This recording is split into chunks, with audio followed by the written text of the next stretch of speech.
গণ অভ্যুত্থানের পরে চট্টগ্রাম বন্দর নিয়ে নতুন করে ভাবতে হবে। বন্দর নিয়ে হুমকি ভারত, মায়ানমার থেকে আসতে পারে, তাই কর্মপরিকল্পনা ঠিক করতে হবে। এমন মন্তব্য করেছেন লেখক, গবেষক, কলামিস্ট ও পরিবেশবিদ ফরহাদ মাঝহার। হুমকিটা ভারত থেকে আসতে পারে, খুবই স্বাভাবিক। আমরা অত্যন্ত দুর্বল একটি দেশ এখন।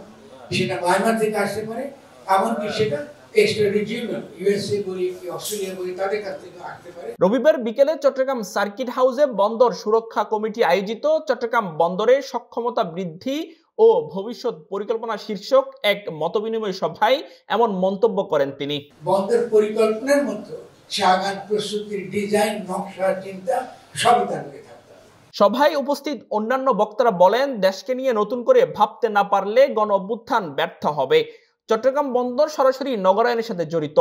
বন্দরকে দক্ষ করা গেলে আন্তর্জাতিক বিনিয়োগও বাড়বে। চট্টগ্রাম বন্দর নিয়ে জাতীয় পরিকল্পনা হাজির করতে হবে।